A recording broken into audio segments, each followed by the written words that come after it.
Perkenalkan, nama saya Marsyana Nabi. Saya mahasiswi dari Universitas Pembangunan Indonesia Manado dengan NIM 2414201089 kelas A4 semester 1 dari Fakultas Keperawatan Program Studi Ilmu Keperawatan. Saat ini saya akan membuat tugas video untuk memenuhi salah satu ujian akhir semester mata kuliah Pemenuhan Kebutuhan Dasar Manusia, dosen pengampu Nurse Hani Mukorimbat, Eskep MK. Saat ini saya akan menjelaskan materi tentang Virginia Henderson. Kita masuk biografi. Virginia Henderson adalah seorang perawat dan penulis asal Amerika Serikat yang dikenal sebagai The Nightingale of Modern Nursing. Virginia Henderson lahir pada tanggal 30 November 1897 di Kansas City. Dia anak kelima dari 8 bersaudara. Henderson tumbuh besar di Bedford County, Virginia, di mana ia menempuh pendidikan di sekolah khusus anak laki-laki. Ia tertarik dengan dunia keperawatan selama Perang Dunia Pertama karena keinginannya untuk membantu anggota militer yang sakit atau terluka. Henderson terkenal dengan definisinya tentang keperawatan, di mana perawat adalah membantu individu dalam melakukan aktivitas yang membantu kesehatan, kebugaran, dan pemulihan yang tidak dapat dilakukan secara sendiri oleh individu tersebut.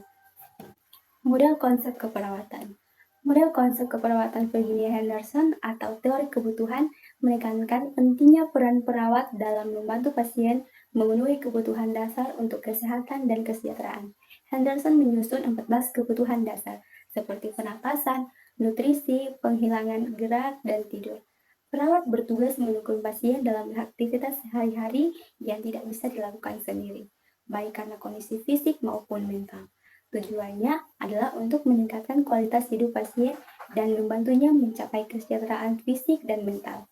Perawat bertindak sebagai pendukung, pengajar, dan pembimbing agar teori keperawatan Virginia Henderson berfokus pada 14 kebutuhan dasar manusia yang harus dipenuhi oleh kesehatan dan kesejahteraan.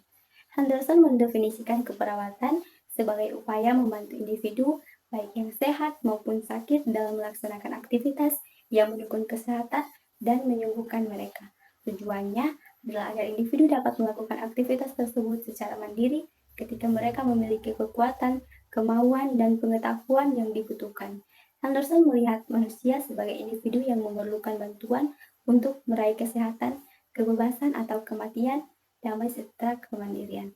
Perawat berperan penting untuk mendukung kesehatan pasien mencapai kemandirian secepat mungkin. Kita masuk pada 14 komponen dasar dari Virginia Henderson.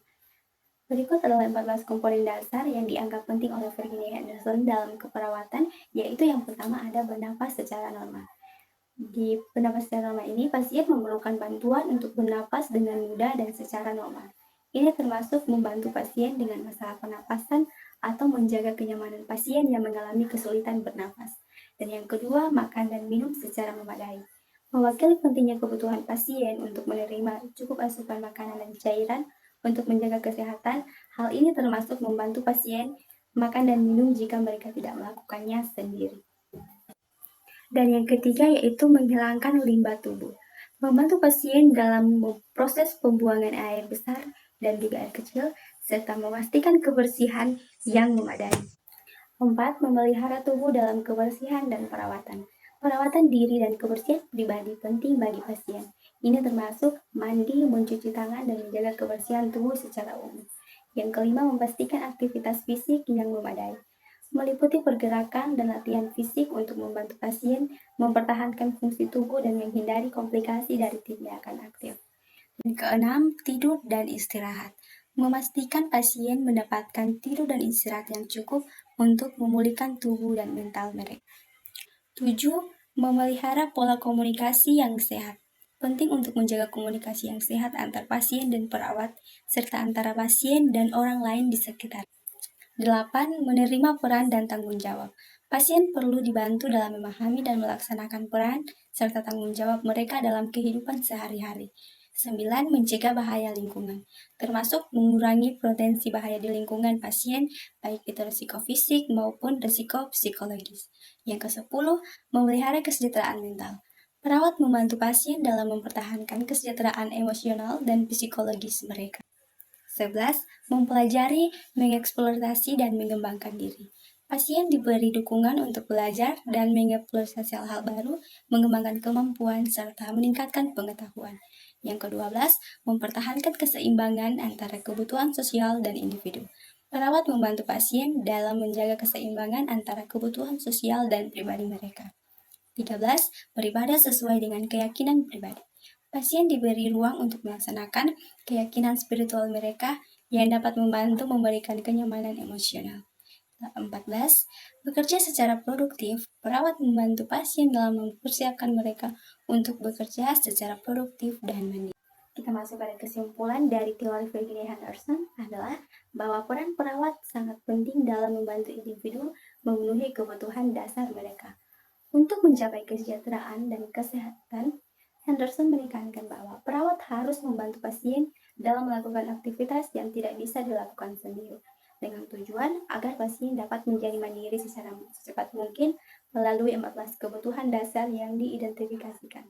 Perawat berfungsi sebagai pendukung, pengajar, dan pembimbing, membantu pasien untuk mengembalikan kemandirian mereka dan meningkatkan kualitas hidup. Iya, untuk teman-teman semua ada informasi penting loh. Teman-teman yang masih bingung mau cari kampus yang mana, masih bingung nih mau cari program studi apa, ayo bergabung bersama kami di Universitas Pembangunan Indonesia Manado. Universitas Pembangunan Indonesia Manado ini ada tersedia 6 fakultas ya. Yang pertama ada Fakultas Keperawatan, ada Fakultas Hukum, Fakultas Teknik, Fakultas Fisip, Fakultas Pertanian, dan Fakultas Sastra, dan tersedia 8 program studi lain. Teman-teman semua, tentukan pilihanmu dengan bergabung bersama kami. Dan untuk teman-teman semua yang mau info lebih lanjut, bisa searching di website Universitas Pembangunan Indonesia Manado dan media sosial lainnya. Kami tunggu ya di Universitas Pembangunan Indonesia Manado. Sampai ketemu!